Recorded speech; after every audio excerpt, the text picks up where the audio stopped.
Hello les accros de One Piece, c'est Silver et Copper. Bienvenue sur Raftalie, la chaîne dédiée à tout l'univers de One Piece.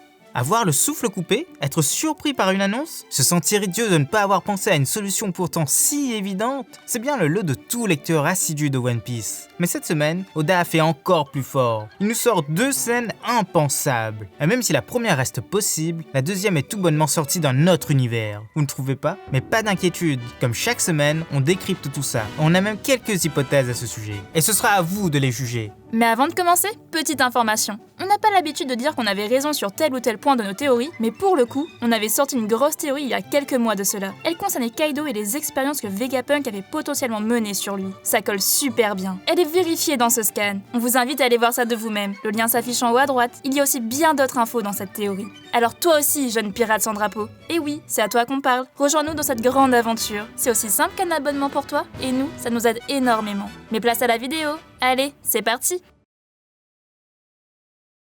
Pour la cover de cette semaine, Oda nous a fait une illustration de César. Et pour le coup, ce monstrueux scientifique utilise ses pouvoirs à bon escient. Il remplit d'hélium des ballons pour faire voler des enfants manchots. Mais dans cette image, il y a pas mal de petites choses à noter. Rassurez-vous, rien d'important pour l'histoire. Premièrement, comme à son habitude, Oda a donné des chapeaux différents à chacun des personnages. Et ça rend super bien. Puis, sur le panier de fruits, il est écrit Exchange, échange en anglais. En bref, César ne fait pas tout ça par pure gentillesse, mais c'est clairement un échange de bons procédés. Contre de la nourriture, il offre un petit voyage dans les cieux, peut-être direction le pôle Nord. Troisièmement, des ballons sont visibles en extérieur. Il a envoyé combien de petits manchots au paradis ce malade? Quatrièmement, la dernière fois qu'on a vu César avec des enfants, ça a fini en expérience de géantification. S'il y a des pingouins géants qui débarquent plus tard sur Onigashima, ce sera totalement normal. Et enfin, qui dit César dit Vegapunk. Ce choix d'Oda n'est pas anodin, mais on le verra plus tard.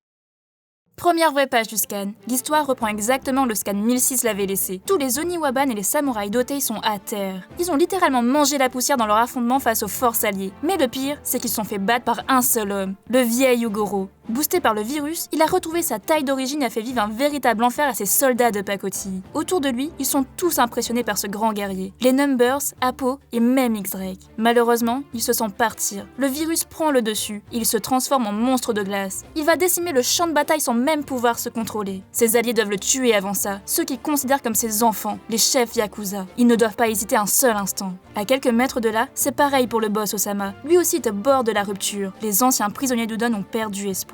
Le Tanuki n'y arrivera pas à temps. Les membres de l'équipage des 100 bêtes aussi s'affolent. Ils s'adressent à nouveau à Queen. Pourquoi leur faire ça à eux? Forcément, Queen répond qu'ils sont sacrifiables. Son chef-d'œuvre va donner un sens à leur vie, ou plutôt à leur mort. Selon lui, les Pleasures ne servent à rien. Ils ont perdu au jeu des Smiles. Et les Waiters, c'est pas mieux. Il n'y a plus de Smiles. La cruauté de ces mots font réaliser aux 100 bêtes leur statut dans l'équipage. Et tous se promettent de survivre et de quitter ce groupe sans cœur.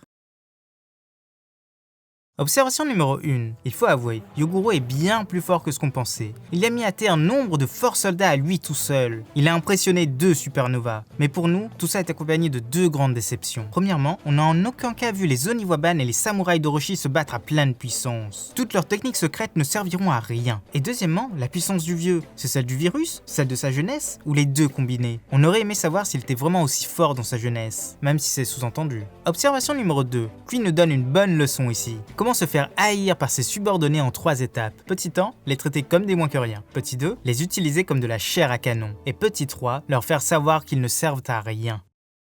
Dans la cour du château, Queen n'a pas fini avec ses inepties. Il braille à qui veut l'entendre que ce Tanuki est aussi un pirate, qu'il a dû s'enfuir avec l'antidote. Du côté des Yakuza, le sabre tombe. Ils ne peuvent plus attendre. Mais soudain, une ombre attrape la lame et Yogoro sursaute. Chopper est là, guéri et heureux. Il a trouvé l'antidote et il soignera tout le monde, créant une vague de bonheur sur le champ de bataille. Le docteur Miyagi et son assistante dégainent alors un énorme canon et tirent droit dans la foule. Un champignon nucléaire apparaît à l'endroit de l'impact et tous les monstres soufflés par l'explosion se s'entrevivent. La calamité lance que c'est impossible de soigner tout le monde. Ils sont trop nombreux. Mais Chopper lui répond que son antiviral est aussi un virus, mais qu'il va lutter contre le sien. Que pendant 2 ans, il a été séparé des siens pour apprendre à faire face à toute situation et que c'est de la folie d'utiliser des virus comme arme sur un champ de bataille. Queen se met à tirer sur le Tanuki, mais les Pleasures s'interposent. Il change de camp. Cette zone a été conquise par Chopper le médecin. C'est alors que Marco revient à la charge et maîtrise Queen. Et avec son ton habituel, il lance. Pas mal Tanuki, vas-y avec ton meilleur coup. Chopper mange une Rumble Ball. Et sous sa forme berserk, il démonte Queen en lui lançant « Je ne suis pas un Tanuki !» Ce qui crée un profond malaise sur le champ de bataille. La touche d'humour d'Oda. Observation numéro 3. Un virus contre un autre? Ça paraît possible. En tout cas, un virus qui force le corps à produire l'antidote. Le pauvre Queen quand même. Son chef-d'œuvre tombe à l'eau, battu par un tanuki. Un renne. D'ailleurs, il s'en prend une bien violente. Avec ça, la prime de Chopper va grimper en flèche. Elle va atteindre les 200 berries. Observation numéro 4. À part le coup de Chopper, cette scène était plus que prévisible. Il faut l'avouer. Chopper qui soigne tout le monde in extremis et les gifters qui changent de camp après tant de souffrance. On est certain que vous le saviez tous, mais à partir de là, ce sera la suite qui sera la plus intéressante. Soyez-en sûrs, Queen n'est pas battu.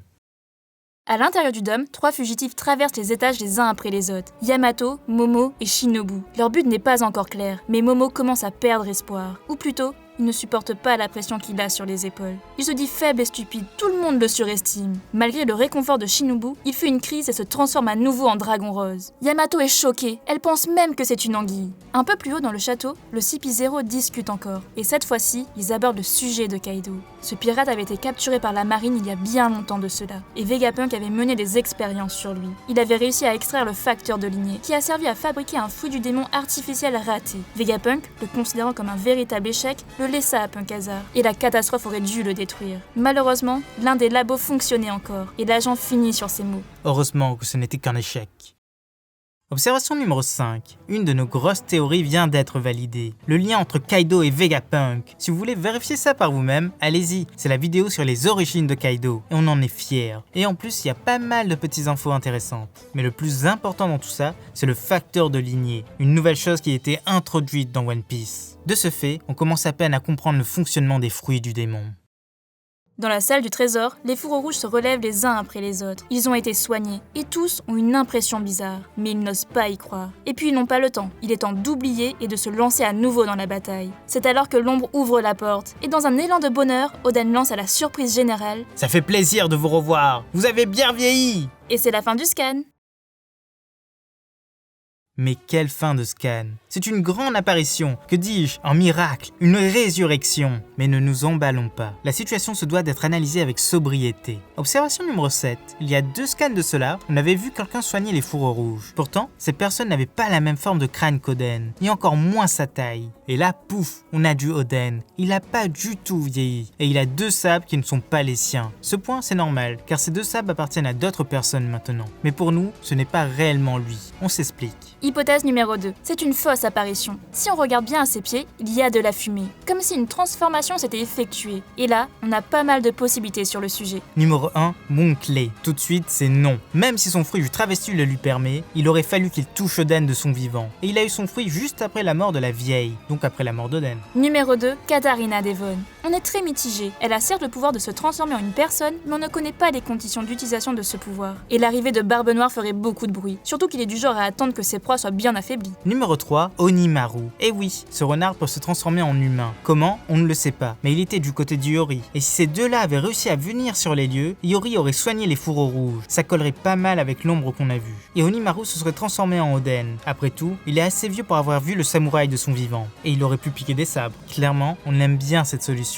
Mais il y a de petites incohérences. Pourquoi ferait-il ça? Numéro 4. Et enfin, la dernière possibilité, ce serait Kanjuro. Ça paraît fou, mais on a une grosse théorie là-dessus. Pour nous, 20 ans auparavant, Oden avait compris qu'il y avait un informateur dans ses rangs. Ou plutôt, Kanjuro, face à l'amour d'Oden, a décidé de changer et il est venu voir celui-ci. Oden, comprenant la situation, lui a pardonné. Mais pour ne pas éveiller les soupçons, il lui a demandé de continuer son travail. Informer Kaido et Orochi de sa venue. Ça ne changerait rien au destin. Mais s'il était amené à mourir, il a un message pour ces hommes dans le futur. Et Kanjuro devra créer un clone pour le jour de la grande bataille. Un clone qui motivera les samouraïs, qui parlera au petit Momo et qui va lui faire comprendre son grand rôle pour l'avenir, celui du dragon rose de Wano. Et pour finir cette review, voici nos petites prédictions pour le chapitre 1008. Numéro 1, Oden se dévoile. C'est un dessin élaboré qui reflète uniquement sa volonté. Kanjuro, le faux traître, est derrière tout ça. Il a simulé sa mort. Numéro 2, Momo débarque et voit son père. Il fond en larmes, mais comprend enfin son destin. Numéro 3, même si le virus n'est plus, Queen et King font des ravages. Et le nouveau duo Marco Chopper n'arrive pas à s'en sortir. Surtout que Yuguro a retrouvé sa petite taille. Numéro 4, on voit le combat Black Maria vs Robin Brook. Ça serait génial, mine de rien. Numéro 5, vous vous rappelez d'un certain poisson membre des Mugiwara? Parce que nous, clairement, non. Il revient quand, Jinbei? Numéro 6, et enfin, on voit la forme hybride de Kaido. On n'y croit pas trop. Voilà, c'est déjà la fin de cette vidéo. On espère que ça vous a plu et dites-nous vos interprétations en commentaire. C'était Silver et Copper pour Aftalil. À bientôt les accros de One Piece.